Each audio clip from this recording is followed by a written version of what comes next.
जय माता दी दोस्तों। तो आज नवरात्रि का पहला दिन है और आज मैं नहा ली हूँ। आज का शुभ मुहूर्त होता है। आज के दिन कलश स्थापना यानी कि पड़िवा के दिन जो पहला दिन होता है, उस दिन शुभ मुहूर्त में ही कलश स्थापना करना अच्छी बात होती है। मतलब सारे मनोकामनाओं को पूर्ण करने के लिए अभिजीत मुहूर्त बोलते हैं। तो मैं उठ गई थी और अभिजीत मुहूर्त बहुत लेट था, 11:30 पौने 11 में। वो डेली का होता है, 11:30 पौने 11 से पौने 12 से 12:30 तक के करीब में। तो मैं उठ के नहा के सब साफ़ सफाई करके सब भगवान जी सबको थोड़ा सा एडजस्ट कर रही हूँ। मंदिर की सफाई मैंने कर ली है और सभी भगवान जी सबको गंगा जल मिला के मैं जल से स्नान करा रही हूँ, पोंछ रही हूँ। और मैंने साथ में ही माता जी को थोड़ा सा एडजस्ट करके इसी में मैंने चौकी भी लगाई है। ये देखिए मेरा छोटू सा कान्हा बहुत प्यारा है। मैं इसको कोई भी त्यौहार होता है मैं इसके लिए ड्रेस ज़रूर लाती हूँ, मुझे बहुत अच्छा लगता है। यहाँ पे मैं कलश स्थापना की चौकी पहले मैं बाहर गिराती थी, मंदिर से बाहर, मतलब कोई भी टेबल या फ्रिज के ऊपर। पर मैंने सोचा मैं इस बार मंदिर में ही एडजस्ट करके करूँगी। तो यहाँ पे मैं प्रिपरेशन कर रही हूँ कि सब काम मैं करके रखूँगी, बस टाइम पे जब मुहूर्त होगा उस टाइम में मैं ज्वारे बोऊँगी। तो अभी मैं कलश के ऊपर जो पल्लव रखते हैं उसे सजा रही हूँ, टीक रही हूँ, उसे टीका कर रही हूँ पीला, मतलब चंदन और सिंदूर से। तो ये जब पूरा हो जाएगा उसके बाद जब टाइम होगा तो कलश स्थापना विधि भी करेंगे। मुझसे जो बन पड़ रहा है मैं बिल्कुल डालूँगी इसमें। एक्चुअली क्या है कि वीडियो मेरी बेटी ले रही है, वो थोड़ा हिलाती ज़्यादा है, तो आप प्लीज़ माइंड मत कीजिएगा। यहाँ पे मैं सब कलश भी तैयार करके रख रही हूँ। सब चीज़ आप करके रखेंगे अगर तो जल्दी हो जाता है ईज़िली और भूलते भी नहीं है। तो मैंने पहले ही कलश जो है उसके ऊपर टीका स्वास्तिक बना लिया। अब मैं इस पर मौली बांधूँगी, मौली भी बांध लेंगे। और जो जो आपसे जैसे उसमें जो डालते हैं वो सब भी पहले से ही संभाल के, देखिए मेरा तो सारा सामान बिखरा पड़ा है क्योंकि मैंने सब चीज़ निकाल दिया था कि मुझे ढूंढने में कोई चीज़ दिक्कत ना हो, सब चीज़ मुझे मिल जाए इजीली। तो मुझे यहाँ पे मैं शायद कलश की अब मौली बांधूँगी और मौली बांध के तब तक शायद टाइम होने ही वाला था। और ये आज मेरे हस्बैंड दौड़ में गए थे, इनके ऑफिस की तरफ से था कुछ 4.5 किलोमीटर दौड़ रेस में गए थे। तो इनको आते आते बहुत लेट हो गया था, मैं गुस्से में भी थी 11:30 हो गया था, लेकिन ठीक है टाइम पे आ गए थे। तो मुझे ज्वारे मैं इनसे ही उगवाती हूँ, इनसे ही डलवाती हूँ क्योंकि ये बड़े हैं घर में, तो इनसे ही डलवाना शुभ होता है। तो मैं अभी नारियल पे भी स्वास्तिक बनाऊंगी, कपड़ा लपेटूंगी और मौली धागा भी बांधूंगी। वो वस्त्र स्वरूप होता है, लेकिन नारियल को कभी भी खाली नहीं लपेटना चाहिए, उन्हें वस्त्र उड़ा के ही, क्योंकि जब ये कलश पे हम स्थापना करते हैं तो इनमें सारे देवी देवता आके निवास करते हैं। इसलिए हम इनमें हल्दी, जो भी हल्दी, सिक्का, सुपारी, ये सब जो डालते हैं वो सब देवी देवता का ही प्रतीक होता है। तो इससे पता चलता है कि सभी देवी देवता यहाँ इसमें आके वास करते हैं। तो यहाँ पे हो रही है नारियल के स्वास्तिक बनाया जा रहा है।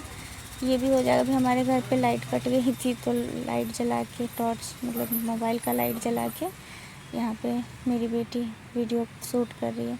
अब यहाँ पे हमने नारियल में कपड़ा बांधे। मैं थोड़ा वीडियो बड़ा हो जाएगा क्योंकि मैं सब कुछ दिखाना चाहती हूँ इसमें, कि आप लोगों को थोड़ा कुछ हेल्प हो जाए, कि अगर मान लो इस साल ना हो पाए अगले साल ही सही, लेकिन अच्छे से आप लोग भी विधि पूर्वक सब चीज़ कर पाएँ। तो यहाँ पे 2 या 3 बार आप लपेट सकते हैं इसमें। और ये होने के बाद अब आगे की तैयारी हम करेंगे। तब तक मेरे हस्बैंड भी नहाने चले गए थे। अब यहाँ पे मैंने सब चीज़ रेडी कर लिया। मैं माता को चुन्नी उड़ाऊँगी। सभी माता का चुन्नी मैंने आपको दिखाया भी था कल वाले वीडियो में, कल वाले ब्लॉग में, कि मैं माता के लिए चुन्नी कितने सारे लेकर आई थी, सामान सब लेकर आई थी। तो फ्रेंड्स, आप लोग जब जितने देर तक माता का काम सेवा करते हैं, चुन्नी उड़ाते हैं, माला पहनाते हैं, टीका पूजा जो भी करते हैं, चुपचाप नहीं करना चाहिए, मंत्र जाप करते रहना चाहिए। जो भी मंत्र आपको आता है वो आप कर सकते हैं। सर्वमंगल मांगल्ये शिवे सर्वार्थ साधिके शरण्ये त्र्यंबके गौरी नारायणी नमस्तुते।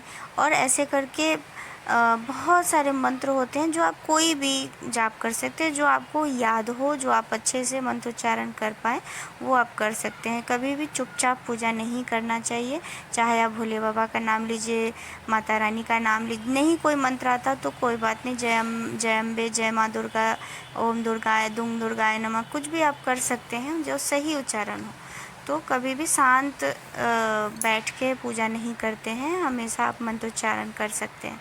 तो यहाँ पे मुझसे तो नहीं हो रहा था ये माला, मेरे हस्बैंड ने लगाया, एडजस्ट किया, क्योंकि मैंने थोड़ा थोड़ा माता जी को एडजस्ट किया है, तो मैं थोड़ा सा हो नहीं पा रहा था मुझसे। अब यहाँ पे ज्वारे बोने की हो रही है तैयारी। मिट्टी में पहले से ही शुद्ध करके रखी थी, उसमें गंगाजल डाल के रखी थी।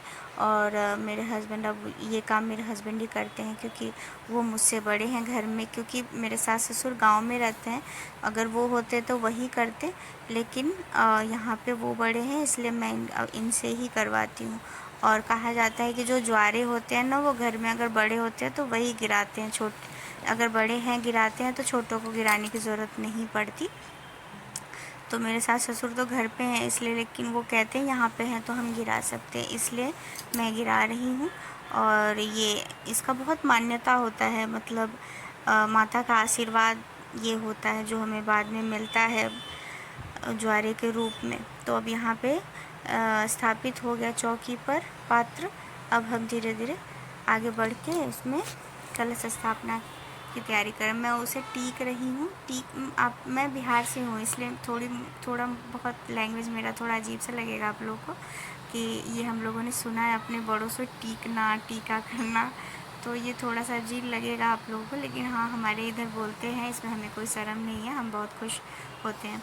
टीकना, टीका करना, ये सब हमें तो अच्छा लगता है, हमारी तो लैंग्वेज है, तो इसलिए हमें बुरा नहीं लगता। तो यहाँ पे मैंने पीला चंदन से इसे टीका, और फिर उसके बाद कुमकुम यानी रोली चंदन से भी टीक लिया।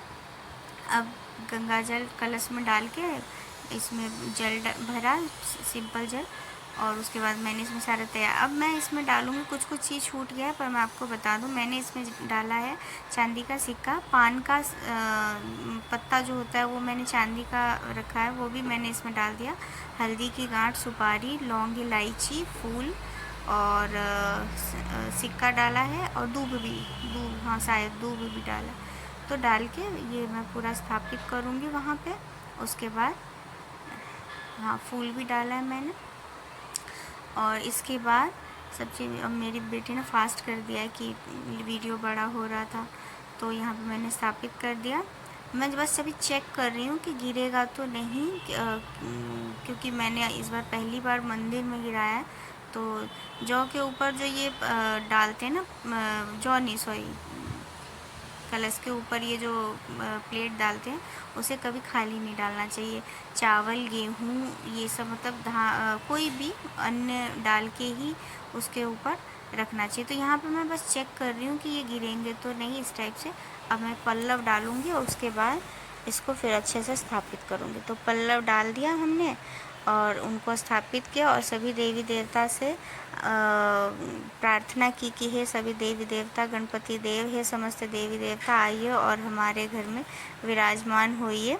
अगले 10 दिन तक हमारी पूजा स्वीकार कीजिए, और हमसे जो भी त्रुटि हो उसके लिए हमें क्षमा कीजिए, और हम आपके बच्चे हैं, हमें हमारी प्रार्थना स्वीकार कीजिए, हमें आशीर्वाद दीजिए। ऐसा मतलब बहुत लोग संकल्प करते हैं, संकल्प करना भी चाहिए, बिना संकल्प के अधूरा ही माना जाता है। तो संकल्प अगर आप मंत्र से ना जाने तो आप मुख से बोल के, सिंपल भाषा में भी बोल के कह सकते हैं कि माता, हम इतने दिन तक आप नवरात्रि में जैसे भी फलाहारी करके या सेंधा नमक लेके या फिर जैसे भी आप व्रत करना चाहते हो, वो माता को उसी टाइम बता दीजिए कि माँ, मैं आपका व्रत इस तरीके से, इस विधि विधान से करना चाहती हूँ, आप मुझे शक्ति दीजिए कि मैं आपका व्रत अच्छे से कर पाऊँ और मुझे कोई थकावट, कोई परेशानी, चिंता ना हो। मैं आपके चरण में बैठ के आराम से शांतिपूर्वक व्रत करना चाहती हूँ, और मेरा व्रत आपके आशीर्वाद से पूर्ण हो माता। ऐसा करके सब आप भोग भोग लगाइए माता को, पंचामृत का, केला का, सिंघाड़े का। मैंने हर चीज़ जो मुझसे हो पड़ा मैंने किया। सभी देवी देवता को सर्वप्रथम आप गणेश भगवान का ध्यान करके उनको कीजिए, फिर आप अपने कुल देवी को बिल्कुल भी ना भूलिए। कुल देवी को सबसे पहले प्रसाद, मतलब गणेश भगवान के बाद कुल देवी को ही प्रसाद चढ़ाना चाहिए, उनके नाम से उनका ध्यान करके। उसके बाद आप सभी देवी देवता को भोग लगाइए। और सबसे लास्ट में जब सब हो जाए, मुख शुद्धि के लिए गणेश भगवान और माता रानी को पान पे बतासे, लौंग, इलायची डालकर आप ज़रूर इनका मुख शुद्धि करें। तो यहाँ पे आप ये एक टेबल देख रहे हैं, ये हमारा न्यू डाइनिंग टेबल है, आज के दिन ही आया था। तो मुझे बड़ी खुशी हुई, मैंने सोचा ये भी मैं डाल दूँ। मेरे बच्चे बड़े खुश हुए, मैंने मंगाया था। मेरा घर छोटा है, 1 BHK है, तो फिर भी हमने छोटा छोटा चीज़ ही रखा है, पर सब चीज़ है। तो मुझे बहुत खुशी हुई, आज के दिन आया है तो मैंने इसकी भी पूजा कर दी। तो फ्रेंड्स, अगर आपको हमारी वीडियो ज़रा से भी हेल्पफुल लगी हो तो लाइक, शेयर, सब्सक्राइब ज़रूर कीजिएगा। और इसी तरीके के वीडियोज़ आगे देखने के लिए हमें मोटिवेट कीजिएगा। तो मिलते हैं नेक्स्ट ब्लॉग में। देखते रहिए कैसा लग रहा है। और देखिए मेरी बेटी जो शूट करते रहती है डाइनिंग टेबल पे। ये हमारा छोटा सा डाइनिंग टेबल 4 सीटर। कैसा है मैडम? बहुत अच्छा है। अच्छा, मेरे से तो पूछे भी नहीं। पूछी तो कितनी बार, तुम सुनी ही नहीं लगता। चेयर कितना अच्छा है इसका। नहीं, क्यों फाड़ोगी? अभी देखती हूँ, अभी और सब आ जाते साथ में मिलकर फाड़ेंगे। अकेले क्यों फाड़ेंगे?